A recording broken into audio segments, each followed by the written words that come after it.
Hello friends. आज का dictation SSC stenographer grade D में 2022 में जो पेपर संपन्न हुआ था उसमें बोला गया था। यह डिक्टेशन 80 शब्द प्रति मिनट की गति से होगा। इसे आपको अच्छे से लिखना है, ट्रांसक्राइब करना है और देखना है कि कितनी गलतियां आ रही हैं। और अगर डिक्टेशन पसंद आए तो वीडियो को लाइक तथा चैनल को सब्सक्राइब कर लें और वीडियो को साझा करें। तो ज़्यादा समय व्यर्थ ना करते हुए डिक्टेशन स्टार्ट करते हैं। डिक्टेशन स्टार्ट होगा 5 सेकंड के बाद।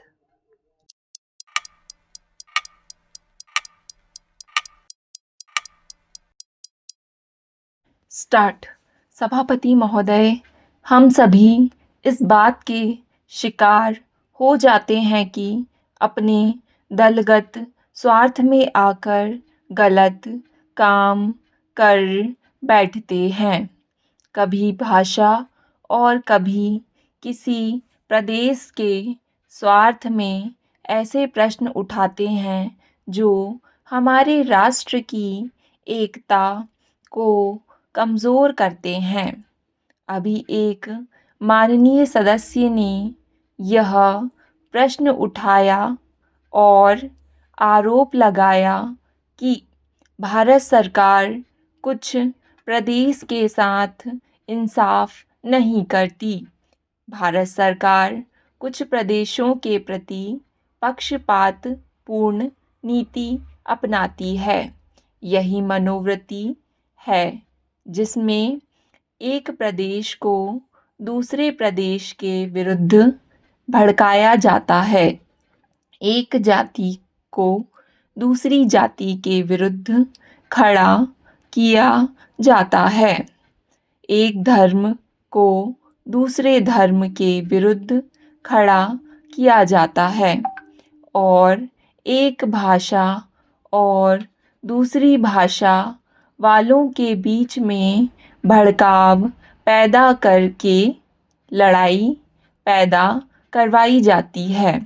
यही मनोवृत्ति है जिसको हमारे विरोधी दल के बहुत से लोग भड़काकर पैदा करते हैं।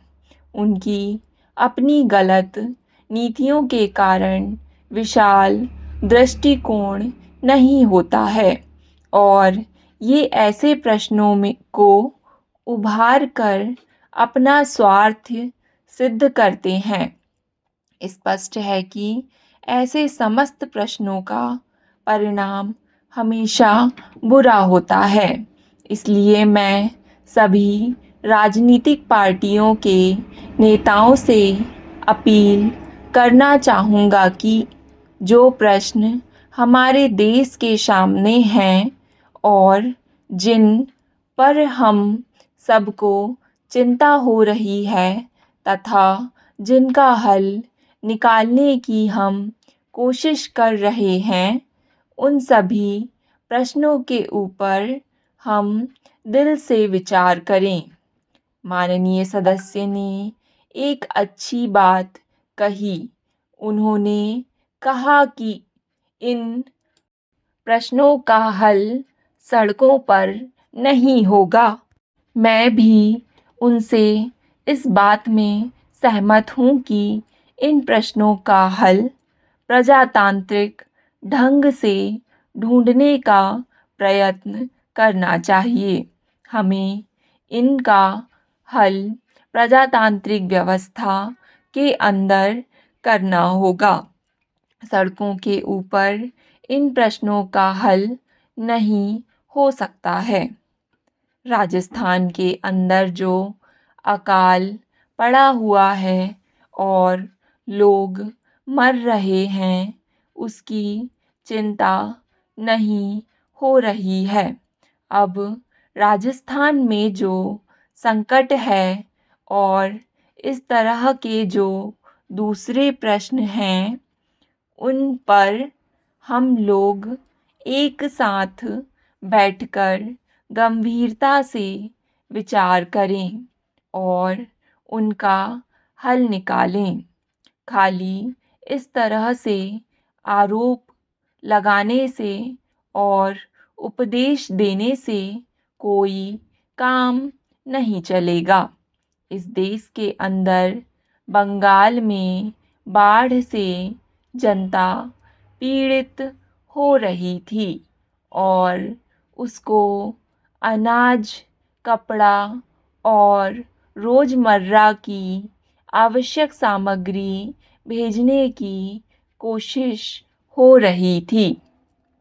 सभापति महोदय, उस जमाने में रेलवे कर्मचारियों को भड़काकर के हड़ताल करना और फलस्वरूप एक ऐसी व्यवस्था पैदा करना जिसकी वजह से बंगाल के पीड़ित लोगों की कोई सहायता ना की जा सके, उचित कार्य था।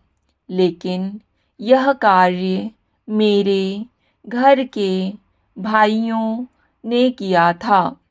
मेरा कहना है कि केवल उपदेश से काम नहीं चलता है। जब ऐसे प्रश्न आए तो उपदेशात्मक भाषाओं में ही फंसकर ना रहा जाए, बल्कि आवश्यकता है कि ऐसे प्रश्नों पर सारे राजनीतिक दल देश हित को ध्यान में रखते हुए संजीदगी से विचार करें और उन सब का कोई हल निकालें। आज माननीय सदस्य ने प्रधानमंत्री पर कुछ आरोप लगाए।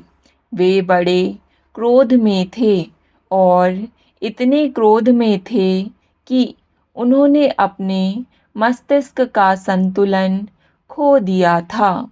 उन्होंने आरोप लगाया कि सरकारी कर्मचारियों के प्रयास से बड़ी-बड़ी समाएं की गईं।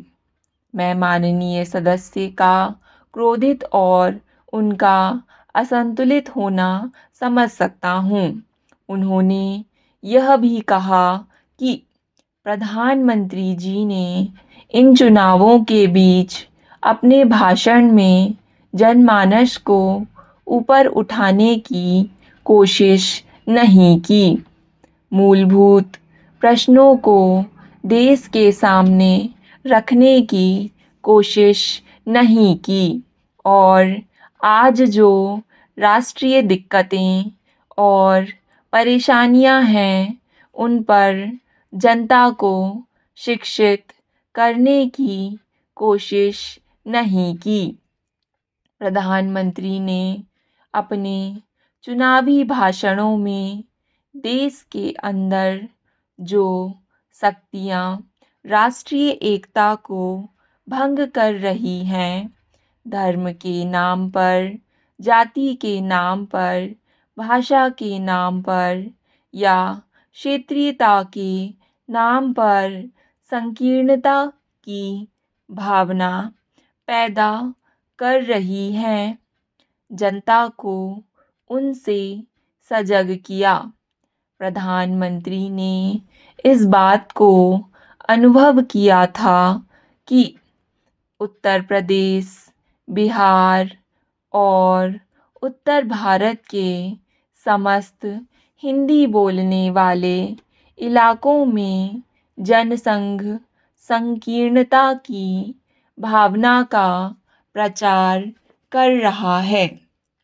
जिस प्रकार से जनसंघ सांप्रदायिकता की भावना को बढ़ावा दे रहा है, राष्ट्रीय शक्तियों को तोड़ने की नीति चला रहा है, उससे हमारे राष्ट्रीय मूल्य, राष्ट्रीय नीतियों और राष्ट्रीय एकता खतरे में है।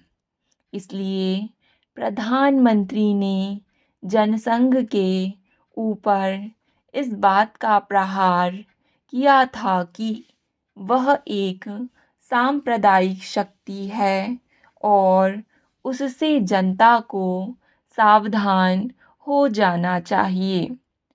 आज जो माननीय सदस्य का क्रोध है उसको हम ठीक प्रकार से समझ सकते हैं। उन्होंने एक सुनहरा सपना देखा था। स्टॉप। डिक्टेशन पसंद आए तो वीडियो को लाइक तथा चैनल को सब्सक्राइब कर लें। धन्यवाद।